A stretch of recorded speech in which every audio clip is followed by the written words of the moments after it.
Washington. The ground rules were simple. Senators wishing to voice their opinion needed to wait their turn and could speak only once they had grabbed hold of a Native American talking stick. As their colleagues went on the airwaves or rushed to the Senate floor to noisily trade blame over a government shutdown, about 24 centrist senators from both parties crammed for hours into the Capitol Hill office of Senator Susan Collins, Republican of Maine, to try to chart a civil way out of what Senator Mitch McConnell had called a box canyon. "I needed order," Ms. Collins said in an interview on Monday, referring to the hand-carved wooden talking stick, a gift from Senator Heidi Heitkamp, Democrat of North Dakota. Apparently it worked. By Monday afternoon, when the Senate voted overwhelmingly to end the three-day shutdown, the group convened by Ms. Collins was credited with nudging together the Senate leadership toward a deal to reopen the federal government in exchange for a promise from Republican leaders to address the fate of young, undocumented immigrants known as Dreamers. At least for now, the group, which calls itself the Common Sense Coalition, fulfilled the hope long talked about but rarely realized that a centrist contingent could bridge an otherwise deeply divided Senate.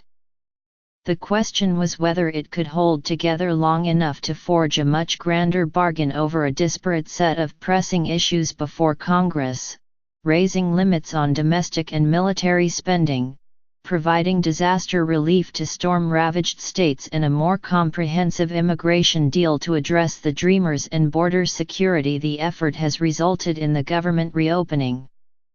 "That was the critical first step," said Senator Lisa Murkowski, Republican of Alaska.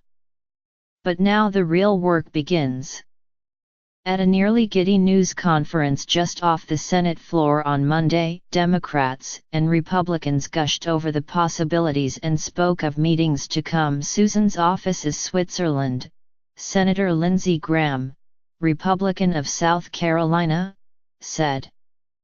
"It is the one place we can all go and feel good." Senator Chris Coons, a Delaware Democrat, was just as effusive. "We can make a lasting difference in how the Senate of the United States works," he said before snapping a picture of the group on his iPhone. "We can get it back to working."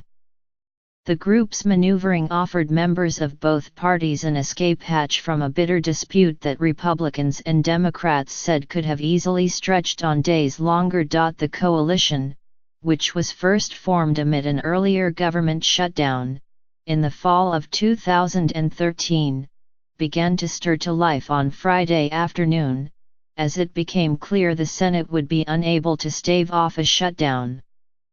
Ms. Collins approached Senator Joe Manchin III, the West Virginia Democrat and the coalition's CO chairman, on the Senate floor, and within hours a group of 17 senators were crowded into her office to sketch out terms of engagement. The group eventually came to include a broad swath of institutionally minded senators, including the Republicans Jeff Flake of Arizona, Johnny Isakson of Georgia, and Mike Rounds of South Dakota, and the Democrats Amy Klobuchar of Minnesota, Tim Kaine of Virginia, and Doug Jones of Alabama. Members of the group spent the weekend shuttling between Ms. Collins's overcrowded office, where they snacked on Girl Scout cookies and popcorn, and the office suites of Mr. McConnell and Senator Chuck Schumer, the party leaders. As the weekend wore on, the group kept growing, up to 25 by Monday, crowded enough that one senator had to sit on a credenza. They cycled through a series of ideas, further shortening the length of the short-term spending bill, attaching a bill to protect Dreamers to another piece of must-pass legislation, demanding that Mr. McConnell put an immigration bill authored by Mr. Graham and Senator Richard J. Durbin, Democrat of Illinois, on the floor for a vote. Each was eventually deemed untenable. By Sunday afternoon, the group had settled on a compromise that would fund the government for 3 weeks alongside a commitment by Mr. McConnell that the Senate would move expeditiously to take up the immigration issue. The challenge was getting the leaders to agree. Mr. McConnell signaled Sunday night that he was listening to their suggestion, saying on the Senate floor that it was my intention to move ahead with immigration legislation. But Democrats, led by Mr. Schumer, wanted more. The issue was whether the majority leader could be trusted to keep his word. Democrats have not forgiven Mr. McConnell for blocking the Supreme Court nomination of Merrick B. Garland for almost a year in hopes that a Republican would be elected to the White House. Asked Monday morning how much of an issue that mistrust was, Mr. Manchin was clear. Most of it, he said. Mr. Schumer asked Ms. Collins to meet him in his office late Sunday after Mr. McConnell's remarks and said he needed more clarity and assurance from the majority leader. Mr. Flake, who had initially supported the shutdown along with most Democrats, worked into the night with Ms. Collins to edge Mr. McConnell toward a more explicit statement. Monday morning, he firmed up his pledge enough to win over Democrats, saying that the Senate's immigration debate would have a level playing field at the outset and an amendment process that is fair to all sides. Behind the scenes, Republicans in the bipartisan group who had tied their interests to Democrats vouched for Mr. McConnell's word. I said before, trust but verify, Senator Angus King of Maine, an independent who caucuses with Democrats, said of Mr. McConnell. He made this commitment publicly in the Senate floor. He was much more specific than he was last night. And frankly, I think this is an important opportunity for him to demonstrate that he will carry through.